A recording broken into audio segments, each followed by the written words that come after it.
Welcome to the Dynamic Duel Podcast, a weekly show where we review superhero films and debate the superiority between Marvel and DC by comparing their characters in stat-based battle simulations. I'm Johnny DC. And I'm his twin brother, Marvelous Joe. And in this episode, we are reviewing the first theatrical film to come out for DC this year, Shazam! Fury of the Gods, which of course is a sequel to 2019's Shazam! Loved the first one. We gave it a 4.5 out of 5 stars when we reviewed it on this podcast back then. Did the sequel live up to the original? We'll let you know later on in this episode when we talk about our thoughts on the film.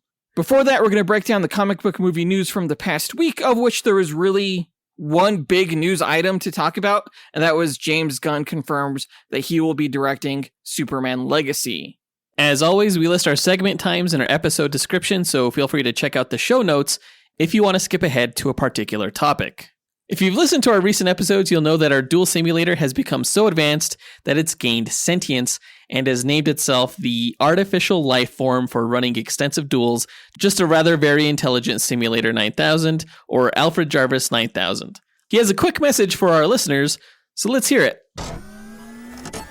Why, hello there. Do you love listening and chatting about Marvel and DC? Then become a part of the Dynamic Duel community on Patreon, where you can choose from 3 tiers. The Dynamic 2.0 tier lets you listen to this podcast without ads and gives you access to its Discord chat group, where you can chat with Johnny DC and Marvelous Joe. The Fantastic 4 tier gives you that and more, with 2 bonus episodes each month, including bloopers and top 10 shows where Johnny and Joe count down your favourite Marvel and DC subjects. And finally, the X-Force tier makes you an executive producer of Dynamic Duel, where every month you help the host choose what to review and who to fight against each other. Check it out at patreon.com/Dynamic Duel. Pip pip cheerio. Thanks, AJ9000, and thanks to everyone who supports the podcast. Especially Tim Brown and Dustyn Balcom, both of whom are patrons that had birthdays this past week. Happy birthday to both of you. Tim, if I could get you a gift from the Marvel Universe, I would get you some Camacho beads from the nation of Wakanda. They're like mini computers on your wrist. And if I could give you a gift from DC, I would give you Deathstroke's outfit and arsenal. Because I know you're into cosplay, and I think that would be a really cool cosplay outfit. And I know you're a fan of the Teen Titans. And for Dustyn, if I could give you a gift from Marvel, I would give you the Fantastic car, considering you stated that your new company took away the company car. And I know you're a family man, so, Fantastic car covers all those bases. And I would get you Phantom Stranger's necklace, which, interestingly enough, is made up of 30 pieces of silver, which you deserve, you Judas! For anyone not in the know, Dustyn used to be a fan of DC, but then he switched over to Marvel on our Discord server. I think your saltiness over the fact that he switched sides is a large part of why he's still part of Team Marvel. Because it's just so fun to make you angry. That's fair. No, I'm super petty. I am super petty. And I will continue to be so until he switches back. Thanks again to both Tim Brown and Dustyn Balcom for being patrons. Yeah, happy birthday, guys. With that out of the way, quick to the no prize. A no prize is an award Marvel used to give out to fans. Our version, the Dynamic Duel No Prize, is a digital award we post on Instagram and in our email newsletter for the person that we feel gave the best answer to our question of the week. Last week's question was, which superhero costume has been the best in all of Marvel and DC's live-action films and shows, and why? We got a few answers for this one, so let's go ahead and run down our honorable mentions as well as the no prize winner. Our first honorable mention goes to Connor Pierce, who said, "Hey guys, it's Connor Pierce, and I think that Hawkeye as Ronin from the Avengers is probably one of the best live-action superhero suits we've ever gotten, and I reckon it just gave me goosebumps, that scene where Thanos snapped half of the universe and he gone on a rampage in Japan, and yeah." Hawkeye's Ronin costume was pretty damn sweet, especially in that scene in Avengers Endgame. I remember when I first saw Ronin in the New Avengers comics back in the early 2000s, and I thought he looked really damn cool. It was a mystery as to who the character was. It turned out to be Echo, if I remember correctly. And the title has kind of gone to a number of Marvel characters over the years. And in the case of the films, it went to Hawkeye. And I thought they did a pretty good adaptation of the suit for those films. Yeah, he just looks like a really badass ninja. Yeah, it had like the cool mask and the hood and the color scheme of like the dark green and gold with the black. It was all really damn cool looking. There's a lot of costumes out there where they're like very bright and colorful. And it's like, if I ever became a superhero, I would never wear that. But I could see myself wearing the Ronin costume. For sure. Yeah, especially if you needed to keep a secret identity, you know? That's kind of what the whole purpose of the Ronin identity is. It's a faux secret identity for existing superheroes, basically, when they need to do something shady. Great answer, Connor Pierce. Our next honorable mention goes to Clive from Toronto, who said, Hey, it's Clive from Toronto. When you asked about the best live-action superhero costume in all of Marvel DC, the first thing that came to mind was Michelle Pfeiffer's Catwoman costume in Batman Returns. Some may argue she's an anti-hero and disqualify my pick, but her costume needs to be acknowledged. I don't care. Any current artistic rendering of Catwoman in a leather costume with stitches or a damaged mask with the hair out is a callback to that character in Batman Returns. It was a moment. I consider Catwoman to be a superhero. You know, she has some pretty villainous tendencies sometimes, but I think anti-hero is an appropriate title. Well, you know, she steals things, but she also fights bad guys and, you know, helps defend people in need. So, you know, she's very borderline for sure. Yeah, she defends the innocent. But regarding her costume in Batman Returns, it's not my favorite Catwoman costume on film. That probably goes to Anne Hathaway's costume. But it is a interesting one, I will say, considering that, you know, it shows the stitches and kind of feels a little bit like a Frankenstein kind of costume, which is more or less the approach they took in Batman Returns, considering Selina Kyle was sort of raised from the dead by cats.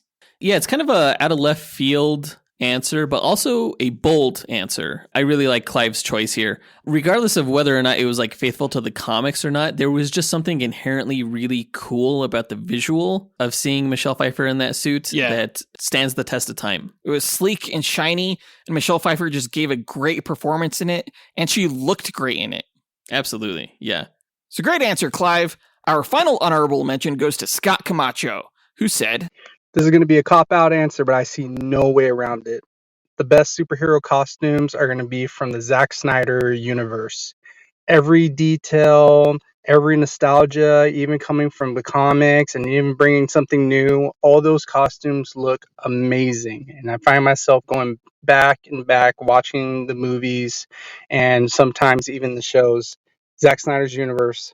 So he doesn't really mean like the whole universe, right? I think he's referring mainly to the Justice League characters here, because in the Snyderverse, you also have people like the Joker. Yeah, right. And a lot of those Suicide Squad outfits were ass. Well, yeah, maybe. I mean, but the Justice League character designs were incredible. Maybe not so much Aquaman. I actually think he got the better costume at the end of his own movie. But characters like the Batman ripped straight from the page. Superman has never looked better on screen. Gal Gadot, her Wonder Woman costume is legit next level. And it even translated really well into the comic. I also really liked the Flash's costume. It was definitely a more interesting take than I've ever seen on the character before. Just the silhouette of it was really cool. And Cyborg was, he was okay. Yeah, it was all right.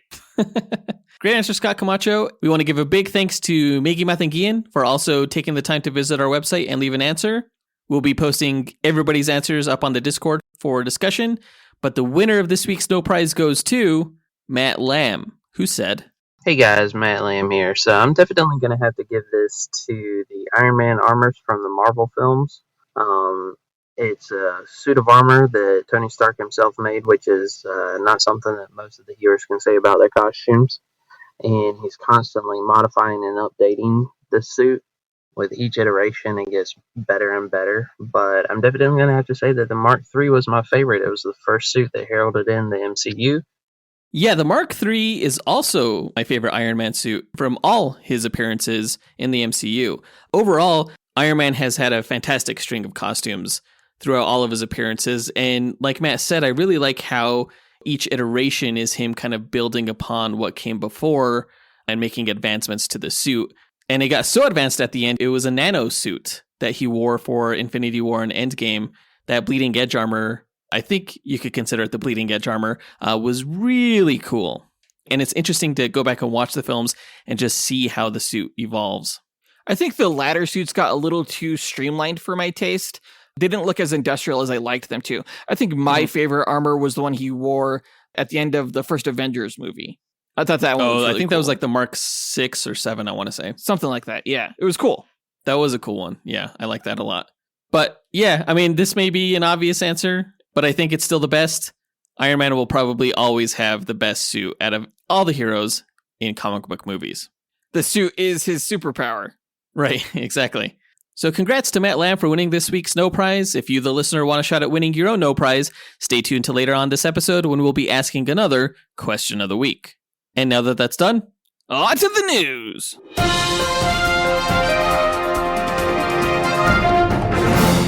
Okay, and what is probably the worst kept secret, we learned this past week that James Gunn will be directing Superman Legacy. Now, we knew when the project was announced that he would be writing it, but considering that it was going to be like the flagship kickoff film for this new universe that he's establishing, it made sense that he would direct something that critical to the franchise. And critical to his vision, yeah. Yeah, right. And the news was pretty much leaked a few weeks ago by DC writer Tom King, who's one of the writers in the writer's room with James Gunn working on these upcoming projects. So, yeah, James Gunn finally admitted it on Twitter this past week. I thought it was pretty interesting how he was basically saying, like, he had a good story in mind for the character, but he wasn't quite committed to delivering that vision on screen. It's a lot of work to direct, and he wasn't sure if he was the man to do the job or if there was someone better. But it sounds like he's just really happy with the way his script has turned out, and he can't wait to see it realized on screen. He mentioned in his tweets that the way he's approaching the story of Superman this time is sort of as a Superman of two worlds, in more ways than one. You know, not only is he from Krypton and a man of Earth, but he also has this aristocratic Kryptonian side because his parents were Kryptonian aristocrats, but he also has like the Kansas farmer rural side to him. And I think that's a fascinating approach. Well, he also has the Metropolis side to him too. You know, that's another world right there. That's completely different from either Krypton or Smallville, Kansas. Well, he didn't mention that in the tweet, but you're right. I personally have been looking forward to this announcement because not only do I think he's a great writer who's able to capture the heart and bright side of characters, but I also think he's a really good director. You know, I really liked the direction of Guardians of the Galaxy and the Suicide Squad films and even Peacemaker. I thought those were really well directed. So I'm absolutely looking forward to him directing the Superman movie. Now, you could say that while Guardians and the Suicide Squad were not similar films, tonally, they both have this kind of like crass comedic tone to them. Right. Do you think that James Gunn would be bringing that to his Superman movie? I think he could bring it to the world of Superman, perhaps in some areas. Maybe, you know, like he could bring some humor to the Daily Planet, as long as he keeps it away from Superman himself, because I don't think that Superman is a character like Star-Lord. But James Gunn is smart. He's a smart writer, at the very least, and I think he knows not to take that approach with the character. And honestly, you know, I think he's trying to prove himself with this film. I definitely think that he has what it takes to do that. Largely, you know, in the works that he's come out with, you could say that he's kind of inhibited by his own sense of humor. But I absolutely think that he's capable of going above and beyond that to deliver really powerful stories that don't necessarily have like a bunch of dick jokes like the Suicide Squad. You know, I definitely trust in Gunn's vision. I trust him as well, although I have to say my trust did take a bit of a hit this past week when I think it was the Hollywood Reporter dropped an interview with Ben Affleck, who said that he is definitely not interested in directing a film in James Gunn's universe. And we heard from Gunn that Ben Affleck was excited and eager to find a good project to work on in this universe, but it sounds like that's not the case. So is someone lying here? And why is Ben Affleck so apprehensive about working on projects for James Gunn's DC universe? Like, is he familiar with the stories and the direction they want to go in? It kind of came across that way. It may not be that anybody's lying regarding Ben Affleck's eagerness to join the DCU. It could be that they probably had discussions and then talks fell through, basically. What Gunn said may be true. They may have been trying to get Ben Affleck on board, and what Ben Affleck said may be also true, in that he is no longer interested. And that may be for any number of reasons. I couldn't see Ben Affleck directing an MCU movie, but that's not to discount the quality of those Marvel Studio films. It's just that Ben Affleck doesn't seem like the type of director who would work within that sort of creative system. Yeah, he did mention in the article that he really, really dislikes like the superhero comic book movie Hollywood machine right now. How they're just turning out comic book movie left after right without scripts even being finalized or anything like that. He had a really bad experience on the Justice League film with Joss Whedon, and he mentioned that.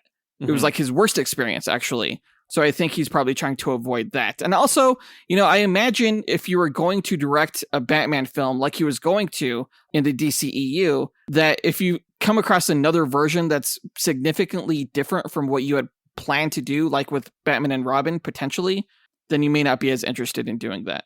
The Brave and the Bold, you mean? Yeah, exactly. Yeah, I suspect that a Batman movie directed by Ben Affleck would probably come out more similar to what Matt Reeves did with the character than what The Brave and the Bold sounds like it's going to be. And, if Matt Reeves has directed that film, there's really no reason for Ben Affleck to direct a similar one like that. I guess regardless of whether Ben Affleck wants to direct a DC film, I'm still excited that James Gunn is directing Superman. And that brings us to our question of the week. Who do you think should be the villain of James Gunn's Superman Legacy film, and why? Record your answer at dynamicduel.com by clicking on the red microphone button in the bottom right-hand corner, which will prompt you to leave us a voicemail. Your message could be up to 30 seconds long, and don't forget to leave your name in case we include you on the podcast. We'll pick our favorite answer and award that person a Dynamic Duel No Prize that we'll post to Instagram and our email newsletter. Be sure to answer before March 25th.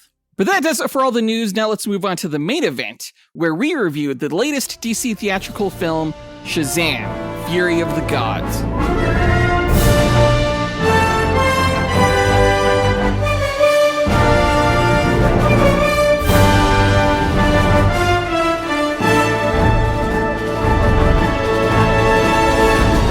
Alright, Shazam! Fury of the Gods is the sequel to 2019's Shazam, both of which were directed by David F. Sandberg. Now, I loved the first Shazam film. We reviewed it on this podcast when it came out, giving it 4.5 stars, as I mentioned earlier. It was a smart blend of humor, action, heart, and horror, with a touching coming-of-age story and strong themes around family. It was a lot for the sequel to live up to, but considering the history of superhero sequels improving upon the first film, it never really crossed my mind that Fury of the Gods wouldn't live up to the first film. And spoiler alert, it didn't. But that's not to say that Fury of the Gods is bad or that I didn't like it, because I did. It has everything that made the first one great, and though it's a little less focused and has a little less heart, I'd definitely recommend watching it in the theaters, and I definitely recommend stopping this review if you haven't seen the film yet. That was my first reaction to seeing the film. I had just watched the first movie the day before I saw Fury of the Gods. That was only my second time ever watching the first Shazam film. It was every bit as good as I remember it being. But walking away from the second film, my initial thought was that it was less focused. Yeah, and I would agree. As much as I enjoyed this film, it's hard not to be disappointed by it, especially as we're starting to see superhero fatigue set in real time amongst film critics and the box office. Like, odds are this film probably won't be a box office success. Like, isn't it weird to say that a film that is entirely fine and good still disappointed you? That's exactly how I felt with Ant-Man and the Wasp: Quantumania, which I had a great time with it. But when something doesn't surpass the quality of what came before, you're getting diminished returns. Right, which you usually don't see in like a sequel to a good film, because people are excited to see the next iteration of that story. Ultimately, when I say I'm disappointed, though, it's less to do with the movie and more to do with humanity, because they're not coming out to see the movie, right? And critics are, I think, overly harsh on what's a really fun family movie. Really, though, Shazam not being a success and a possible trend of superhero fatigue means that less DC projects will potentially be made. You know, as DC is about to undergo this soft cinematic reboot with all of these projects recently announced, like now is the absolute worst time for superhero fatigue to set in. Like if you're a DC fan and you want to see more DC films made, you've got a responsibility. If you're sitting on the fence about whether to see this film in theaters, you get your ass out there and you see this fucking movie. Okay, Billy Madison. But the good news in all of this is that if you see Fury of the Gods in theaters, you're gonna have a good time. Because even though it may not be as good as the first film, it's still a lot of fun. It has solid action, great special effects, mostly great performances, and most notably, it's funny as hell. Like easily DC's funniest film. No, that would go to The Suicide Squad. But I did laugh a lot during this movie. At the very least, it's a more family-friendly kind of humor, which is nice. Now, Fury of the Gods does a great job of blending the comedy with horror and a little bit of tragedy, just like the first film, though not as well as the first film.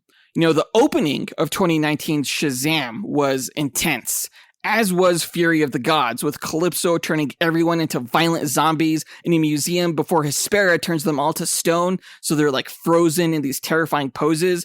It was fantastic and definitely showed the benefit of hiring a horror film director like David F. Sandberg for the franchise. It gets you hooked in the story right away, just seeing these things unfold on screen.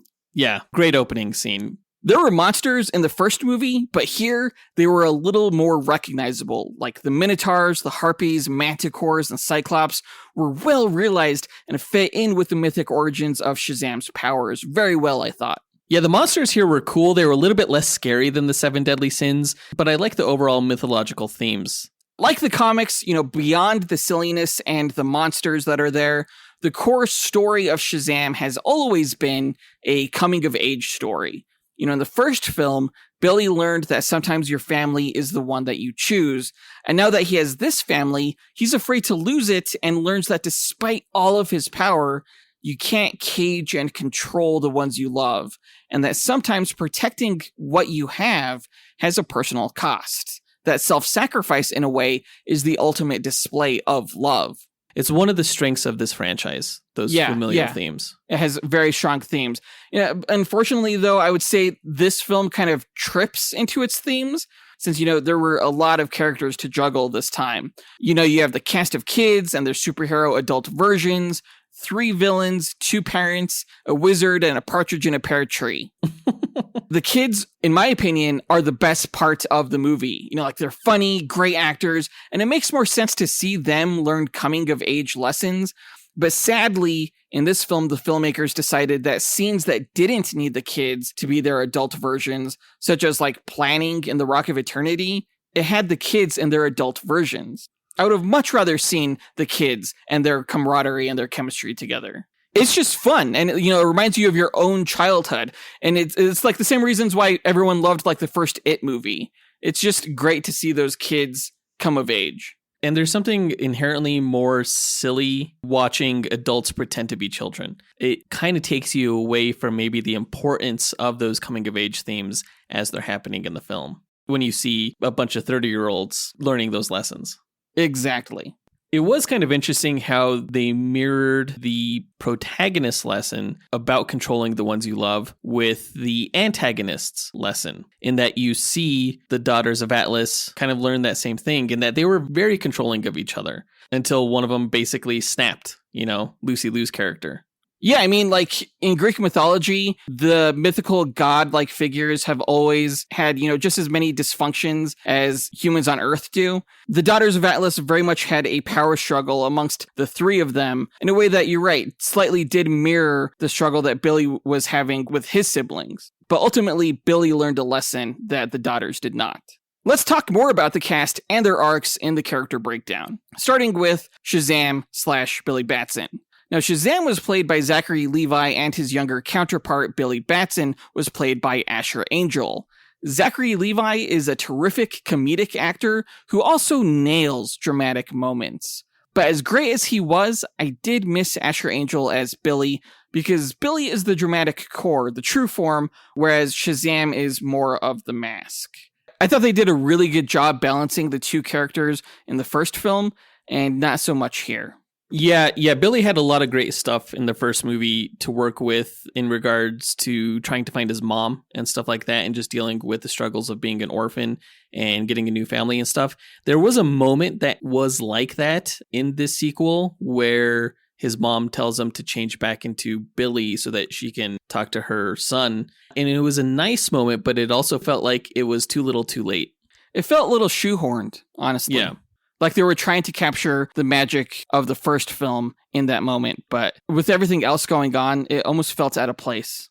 Now, in the movie, Billy tries to use his adult form to throw some authoritative weight amongst his siblings and organize them into a team. But he's not an adult and has no real idea what he's doing, seemingly lacking the wisdom of Solomon that's supposed to make up his power set. He doesn't know how to keep his family together, despite his reluctance to fully integrate himself into his foster family. He calls his mother Rosa instead of Mom, because he knows he's aging out of the foster system soon and doesn't want to get too attached because he's afraid of being abandoned like he was by his real mom. At the end of the film, when Shazam realizes that the method to destroy the Daughters of Atlas and the Tree of Life could destroy all of Philadelphia, including his family, he decides that it would be better for him to die than the rest of his family. And he does, which was a huge surprise, though I hate the way they brought him back to life. I complain a lot about Deus Ex Machina on this podcast, but this was literal Deus Ex Machina with Wonder Woman making a cameo at the end to bring Shazam back to life. I can't decide if it was totally appropriate for this film or totally lame. I kind of side with the latter. Really? While it was novel to see Wonder Woman in this movie, it felt kind of convenient and cheap. Well, that's the problem with Deus Ex Machina, right? And as much as I love this Wonder Woman cameo by Gal Gadot, it always brings up to question, in these shared universes, well, where are the other heroes? Why didn't Wonder Woman help in Philadelphia if she knew what was going on or saw what was going on? She did that in Batman v Superman. Why not intervene earlier? Where are the Avengers when, Moon Knight is having trouble in Egypt or something like that, Well, you can say that about the comics, too. That's fair. So I tend not to like that argument. I don't think that's the reason why Wonder Woman's appearance felt cheap or lame. The fact that she came around as a means of resurrection, I think, is really what made it feel so cheap. Yeah, that's fair. I mean, they didn't really allude to that being able to happen in the realm of the gods.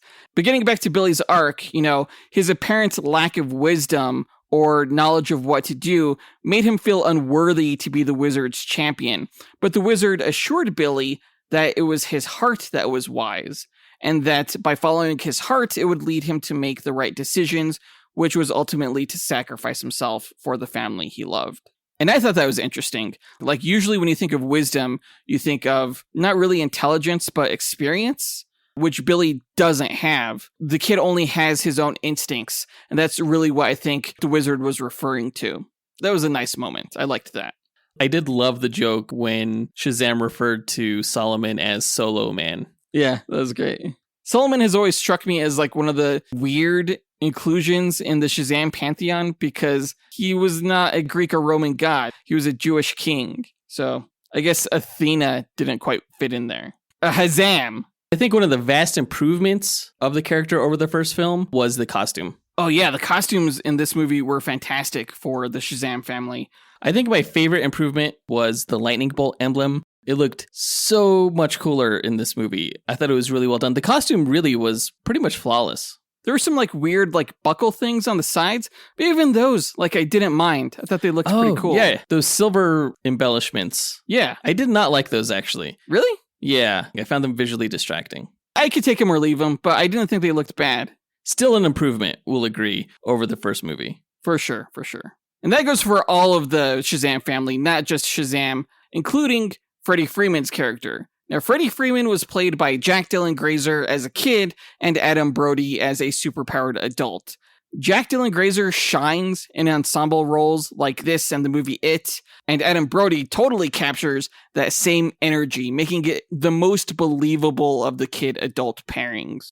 Now, in the movie, Freddy is totally living his dream of being a superhero and being free from his disability. He's the most dedicated of the group, listening to police scanners and going off on his own late at night to fight crime.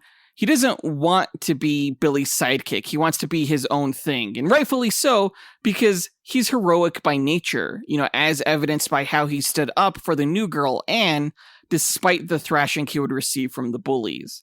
When Anne is revealed to be one of the daughters of Atlas and Freddy is humbled by having his powers taken away, his heroism never falters, despite being imprisoned or even unable to run away. And he proves himself in moments such as when he displays a limited ability to stand up to Calypso's chaos whisperings, or even the fear emanating from the dragon Ladon.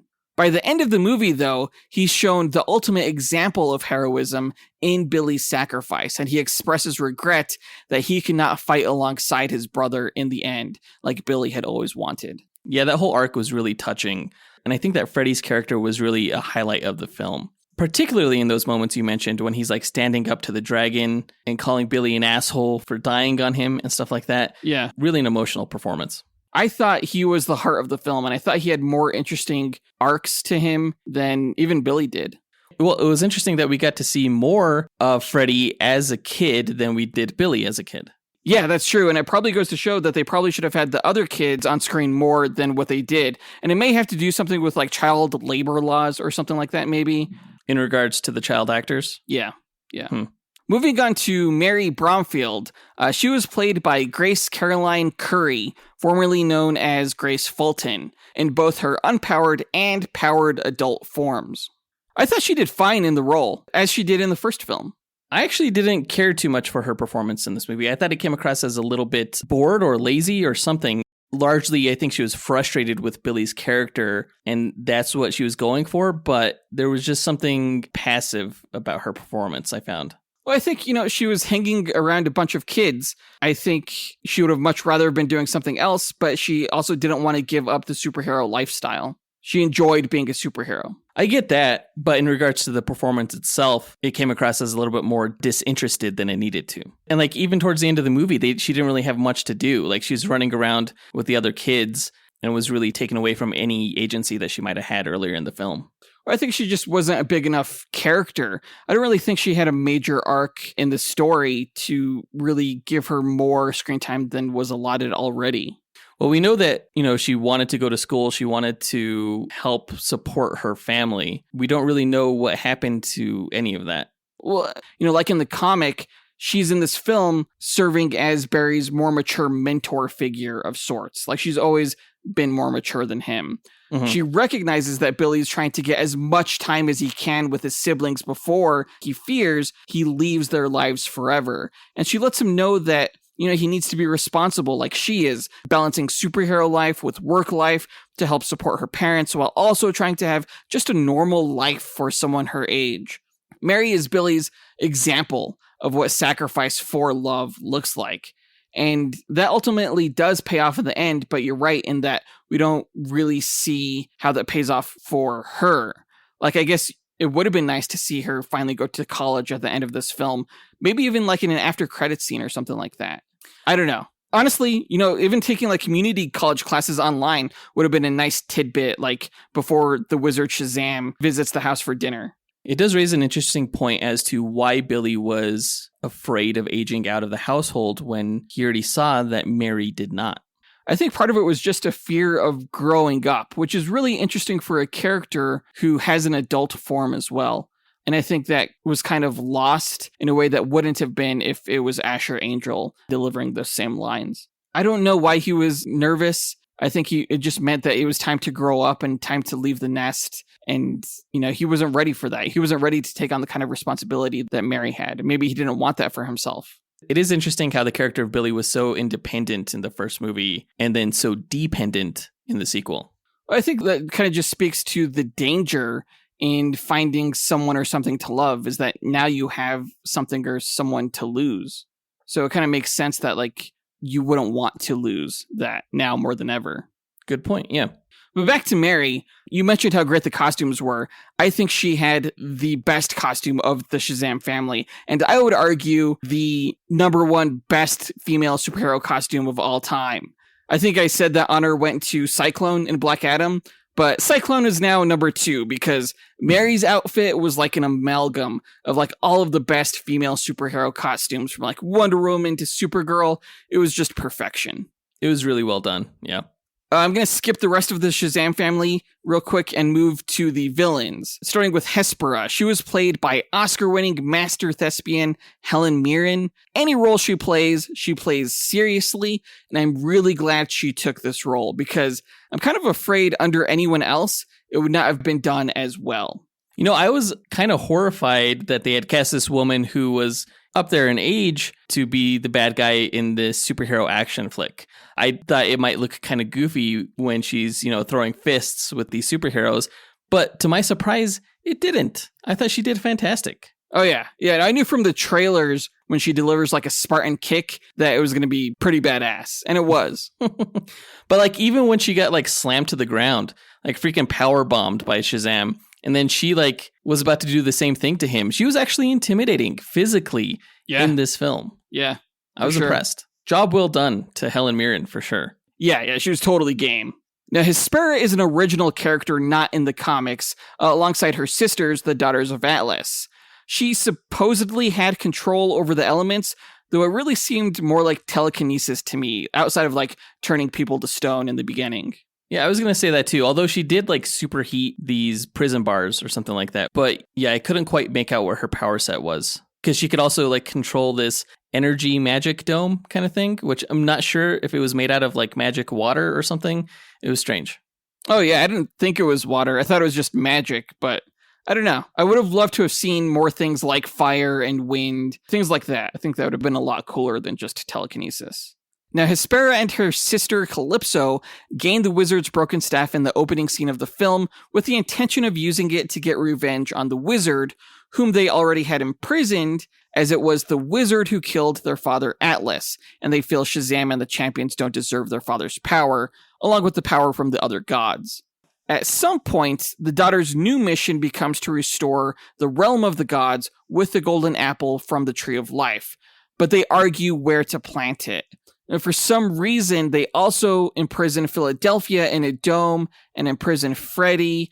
I will admit the motivations for some of the actions of the daughters gets a little muddied, and I'm still not sure like why they didn't simply use the wizard's staff to give themselves more power. Why didn't Shazam use the magic staff to steal the powers of the Daughters of Atlas? Which we know could be done. It could be used to take away their immortality because we saw Calypso use it on Anthea that way.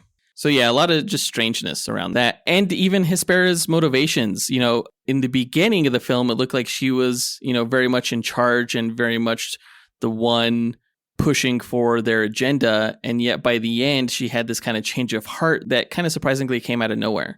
It did. By the end of the film, once the daughters had the apple, Hespera considers their mission complete, essentially. But Calypso betrays her sisters, killing Hespera, though as Hespera lay dying, she ends up helping Shazam trap and defeat Calypso, recognizing him as a true god.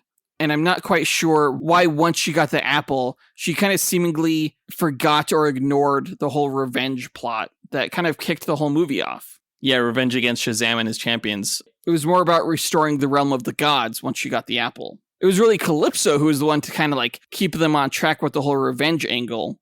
But speaking of Calypso, she was played by Lucy Liu, and she yells a lot in this film. Like, I'm not sure she handled the dialogue as well as the other daughters, which was unfortunate because, Lucy Liu is an established actress. I totally saw that coming from the trailers. There was a line in the marketing where she was like, "This ends now." And I brought that up during our discussion of one of the trailers, and I feel like you didn't believe me. Yeah, I think I remember that, actually. I don't know what to say. You were wrong? No, I'm never going to say that. Kudos, I guess? Thanks, yeah.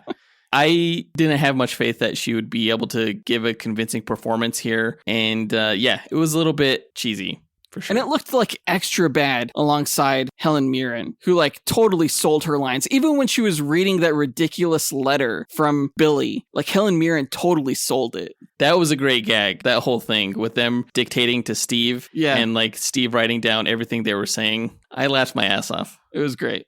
Now, regarding Calypso's arc, she was the daughter in control of chaos, and her ability to control others by whispering was actually really cool, I thought. And being that she controlled chaos, I thought it was appropriate that she was the one to be the most evil and try to destroy humanity over the wizards' actions because they were human. I wonder why it was Calypso that was so gung-ho on destroying humanity over her sisters. I think she was just more vengeful in general. It kind of seemed like she had a chip on her shoulder because of the way she was treated by her older sister. That's true, like playing second fiddle. In that regard, her arc kind of mirrored Freddie Freeman's because he didn't want to play second fiddle to Billy. Right. But what's interesting is that she didn't actually need the Staff of Shazam or this dragon guy to destroy humanity. Like, she could have easily done it on her own, as she proved in the film's opening sequence, just by inciting chaos amongst the populace. She still could have fulfilled her goal of destroying humanity and also planted the seed of life in the realm of the gods like they were supposed to.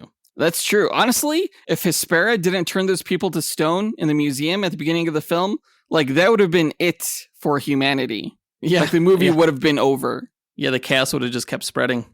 Interesting plot hole. Moving on to Anthea, the third daughter of Atlas. She was played by Rachel Zegler, a relatively new actress in Hollywood who was actually cast by Jack Dylan Grazer after some chemistry tests between him and several other actresses. I think she did great in the role, and I think she's going places. Yeah, and I thought she did have pretty good chemistry with Freddie. Now, Anthea, who goes by Anne early in the movie, is a love interest for Freddie, which is interesting considering Freddie isn't the protagonist in the film. She used him because she knew of his reputation for being friends with the Wizards champions, but when he was revealed as being one of those champions, she took pity on him and kind of played both sides throughout the film. Yeah, some of her actions were a little bit convenient to the plot, but her sisters were jerks, so I could see why she kind of wasn't totally sold with all the douchebaggery that they were causing. I want to know why she went undercover as a teenager in this movie. Well, it was to lure information from Freddie as to the whereabouts of the champions. They didn't need to do that. They could have just caused chaos in the city of Philadelphia where these guys were and brought them out that way. That's very true. And even easier, Calypso could have gone up to Freddie and just whispered in his ear, say their names, like she did later on in the film. Right. And he was like, Destiny's Child did it better. That was great. Yeah. Yeah, there was like no reason for her to go undercover. It was just a strange element that the movie introduced to add that romantic angle. Right. I'm a little bit confused as to what her powers were, too. Oh, Axis? I thought that was really cool. She was able just to spin things around her. Yeah, but when she was basically rearranging the city of Philadelphia, don't you think that would be physically devastating to the city and the people living inside of it as they're being whooshed around at such high speeds? Are you asking me if I thought it was appropriately dangerous for a villain to have that type of power? Yes, I do. I'm saying that the movie didn't address the consequences of a power so large in scale. When she's throwing skyscrapers at Shazam, it's almost like it didn't affect the people living in the city. Well, maybe it didn't. Maybe it just warped space. Why does everything need to be spelled out for you, Joseph? I guess warping space is the best way to put it. Going back to the rest of the Shazam family, not much to say, particularly about characters like Eugene, though I did like his idea to use video games to help foster teamwork and military strategy for his siblings. Pedro, he played a fairly important role in the film, as he was the one who found the Rock of Eternity's library, and though I'm surprised he didn't tell anyone about it earlier, Pedro is a pretty quiet character. Darla was cute as always. I love the Takitani Easter egg with the kitten. In the Shazam comics, Takitani is a tiger who gained superpowers. My favorite moment in the film also came from Darla. It was when she was riding the unicorns, just mowing down the monsters, and she was like, "Taste the rainbow, motherfuckers!" That was so good. I tried to stop laughing, but I couldn't. I think they only needed to say "taste the rainbow" once, though. It seemed repetitive in that way because she whispered it to the unicorn earlier. Yeah. So it was kind of like the same joke. That's true. And actually, I whispered it out loud right before she did, because it was just like way on the nose product placement. Yeah. Skittles being like ambrosia, the nectar of the gods. I don't know. No, I mean, Skittles are good, but I don't know if they're ambrosia good, you know? What is ambrosia good? Oh, good question. I don't know. Like, I would say my favorite candy is Jelly Bellies, like jelly beans, like just because of the assortment of flavors that they have. None of the gross shit, but I like the variety that those provide. I feel like I'm not the best expert on what candy would be the ambrosia of the gods. Starburst? The correct answer was Sour Patch Kids. I'm sorry.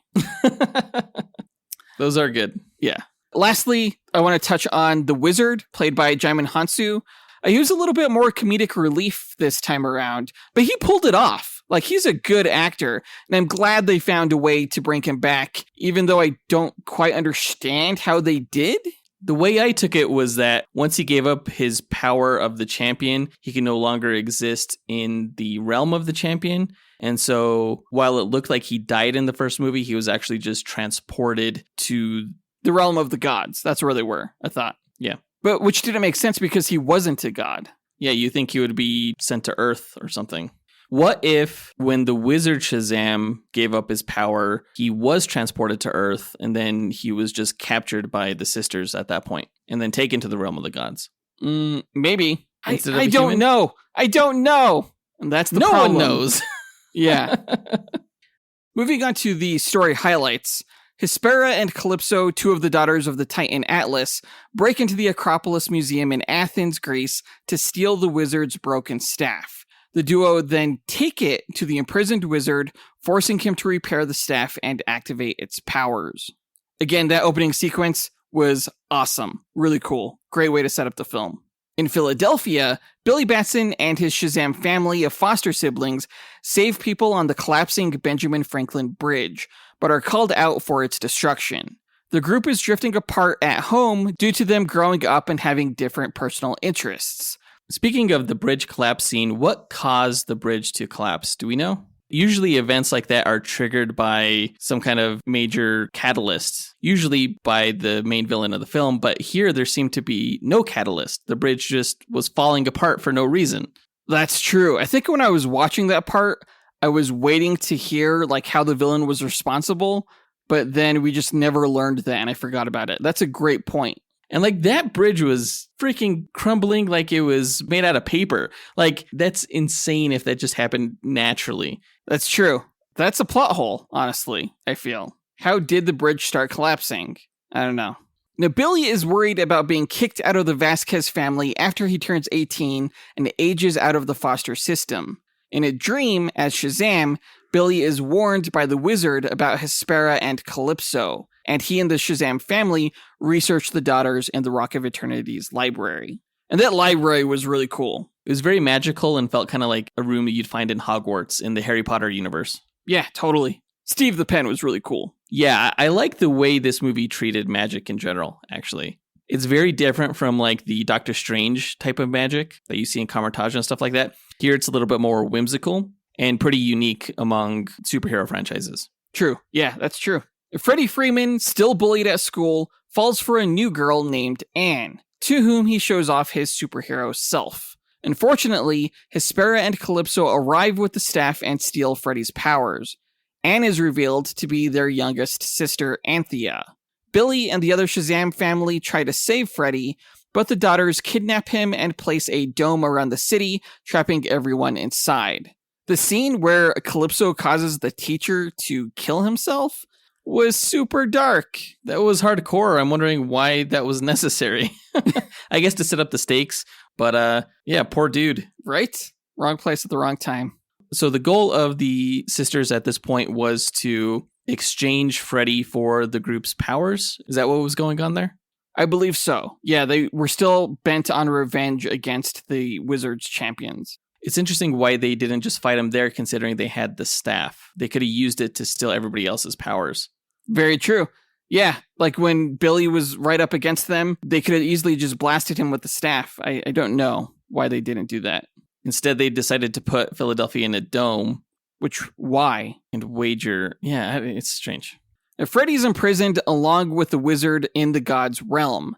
Hespera and Calypso reveal they want revenge because the wizard killed their father. Meanwhile, the Shazam family enter the Rock of Eternity, where they encounter a sentient pen named Steve, which they use to draft a letter to Hespera as a negotiation for Freddy's release.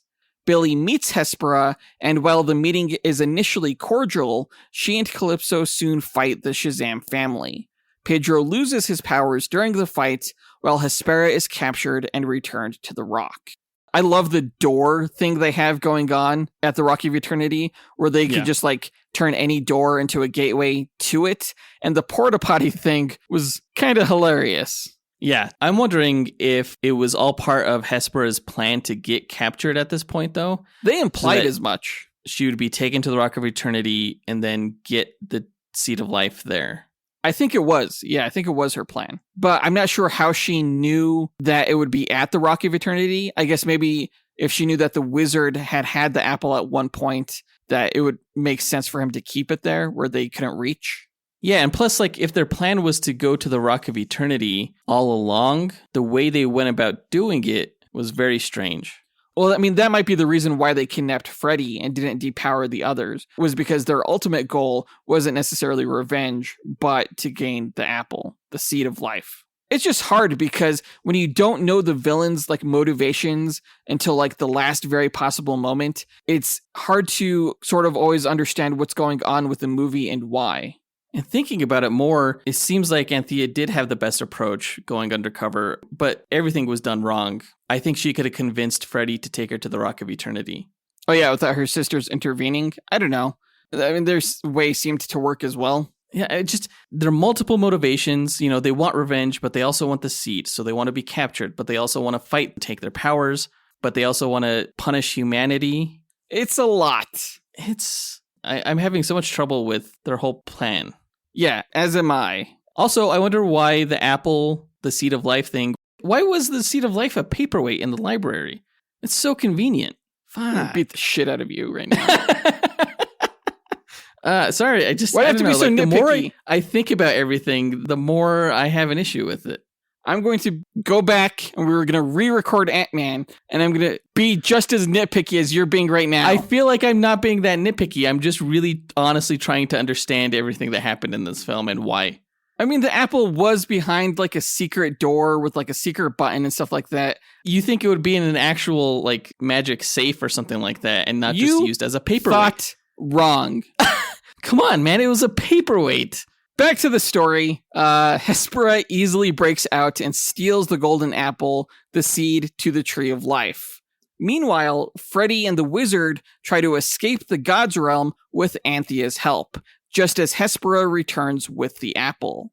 However, the daughters argue as Hespera and Anthea want to use the apple to revive their realm, while Calypso wishes to plant it on Earth and conquer it.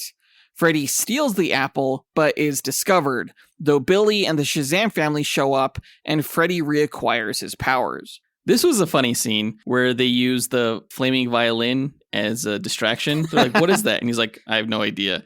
A lot of great moments here, like when Shazam throws the staff at Freddy for him to catch it, and it's easily intercepted, and he's like, shit. I hated that, honestly. Like, he should have known. I was like, what the heck did you just do? It made me angry. That's a good point. Like, considering that Shazam knew he was more powerful than Freddy, given that Freddy was in immortal form, why would he try to give the staff to someone who was less able to protect it? And why throw it when you have, like, super speed? Yeah. Why give it to him in general? So many questions that are being brought up just talking about this film. It's not easy. It's not easy. Yeah, you get mad at me, but you have the same questions. Whatever. Moving on. Billy and the Shazam family emerge with the wizard in the Vasquez home, where they reveal their secret identities to their foster parents.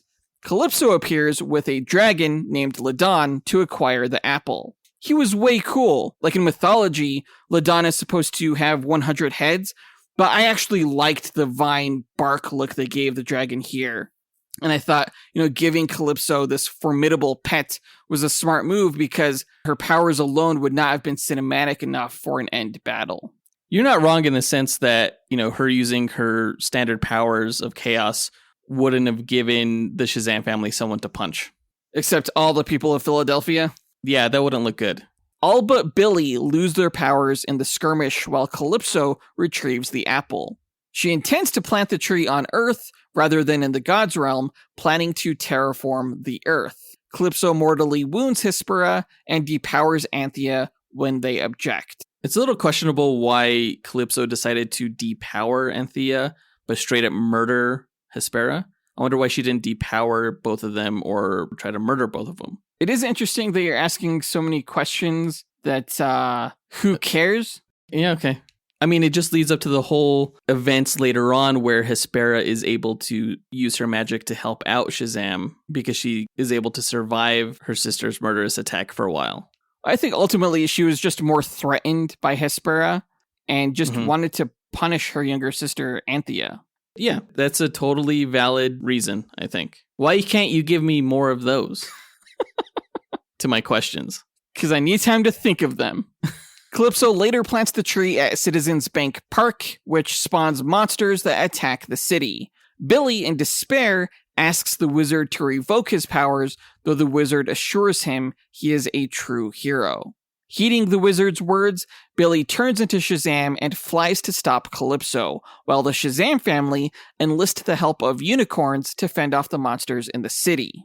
Did you think it was strange how earlier in the film, the wizard Shazam was like, I chose poorly, and then in the scene in the parking garage was like, you are a true hero, I chose correctly? I did think that was strange, and I'm not quite sure where the 180 happened, where he changed his mind. I was trying to think about that.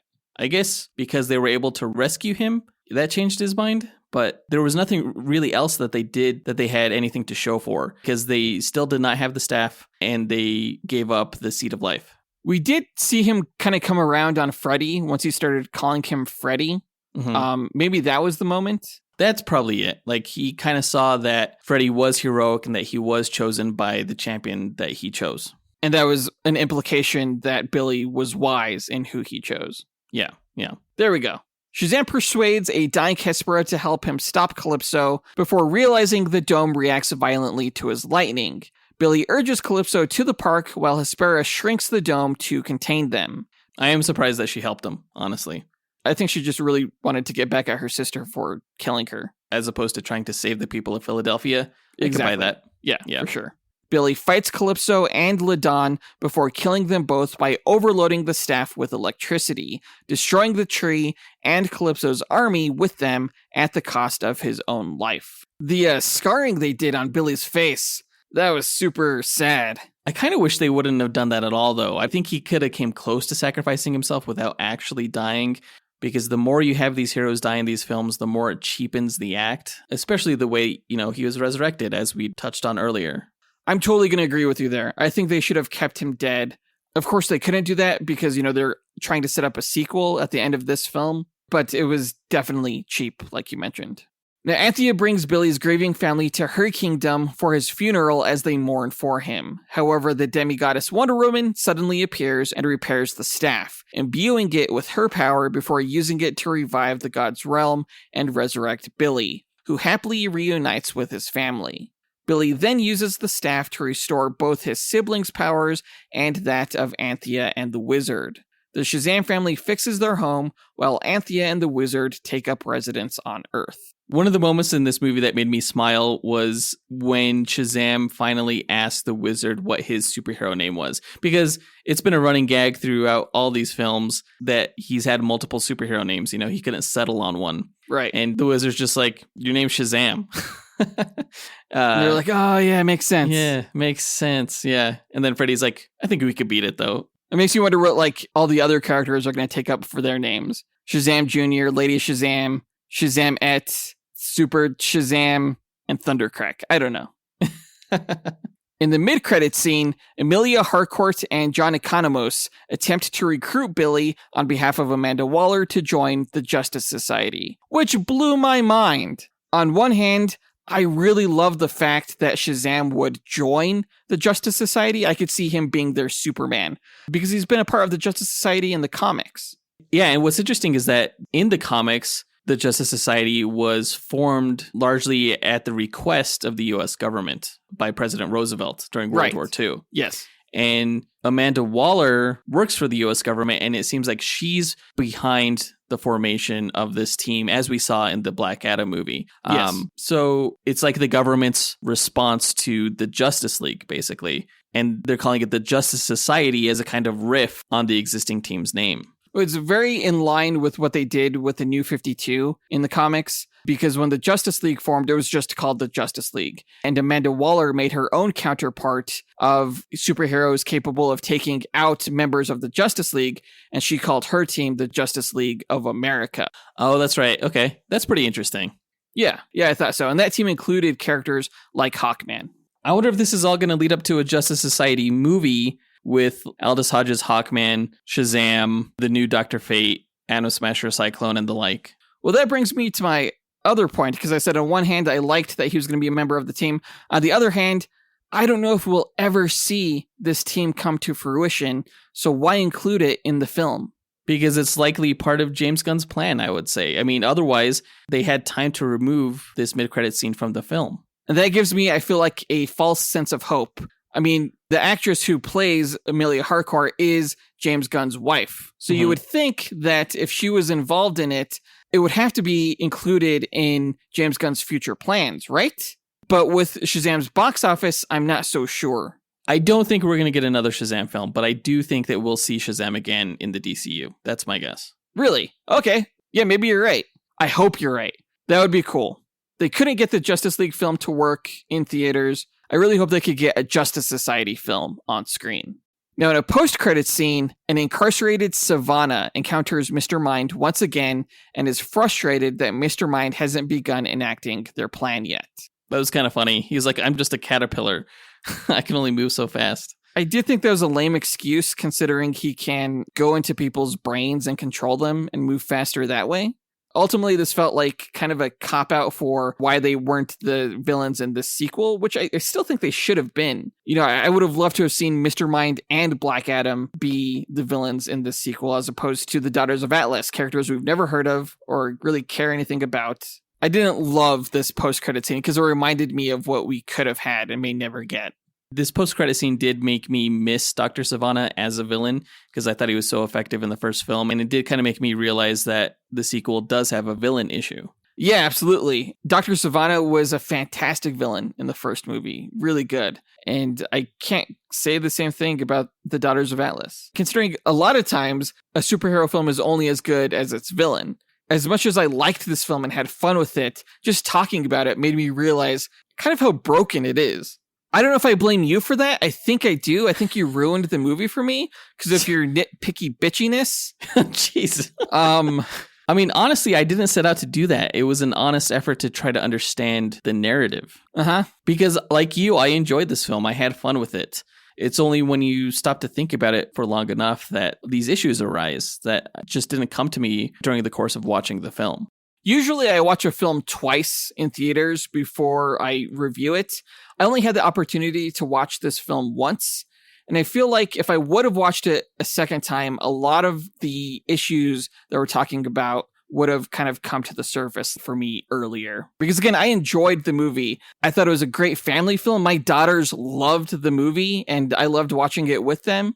But I feel that, you know, though narratively it's less focused than the first film, it still delivers the trademark humor, action, and hearts of the franchise, and it resulted in a largely fun family film. I'm giving the movie 3.5 out of 5 stars. For Rotten Tomatoes, a fresh rating. Yeah, I would agree with 3.5 stars. For me, this film was about the same quality as Ant-Man and the Wasp: Quantumania, which recently came out. Especially after discussing this movie with you now, 3.5 seems highly appropriate. I enjoyed the movie. I think the film actually does a really good job of hiding its narrative inconsistency within everything that it does well. Like you said, the humor, the action, the heart, it's all still there from the first movie, just not as well delivered. Right. Well, that does it for this review. Let us know what you thought about the movie by writing to us at dynamicduelpodcast@gmail.com or by visiting us on Instagram or Twitter. You can find links to all of our accounts by checking out our show notes or visiting our website, dynamicduel.com. And on our site, you could also find a link to our Patreon page where you can join our Dynamic 2.0 tier and chat with us and fellow listeners, our Fantastic 4 tier, which gets you bonus content each month, or our X-Force tier that makes you an executive producer of this podcast. If you can't join Patreon, you can still support the show by signing up for our e-newsletter, also at dynamicduel.com. Yeah, or by rating the show on Apple Podcasts, Spotify, Podchaser, or our website. Our next episode is going to be a duel where we find out who would win in a fight between the Flash Rogue Mirror Master and the Spider-Man villain, the Spot, who's going to be the main antagonist in the upcoming Across the Spider-Verse animated film. Yeah, that's going to be a super interesting match. I have no idea how that's going to play out because the guys can just basically go anywhere they want almost. Yeah, it'll be interesting. Looking forward to it. But that does it for this episode. We want to give a big thanks to our executive producers, Ken Johnson, John Starosky, Zachary Hepburn, Dustyn Balcom, Miggy Matanguihan, Brandon Estergard, Nathaniel Wagner, Levi Yeaton, Nick Abanto, Austin Wesolowski, AJ Dunkerley, Scott Camacho, Gil Camacho, and Adam Speas for helping make this podcast possible. And we'll talk to you guys next week. Up, and away. True believers.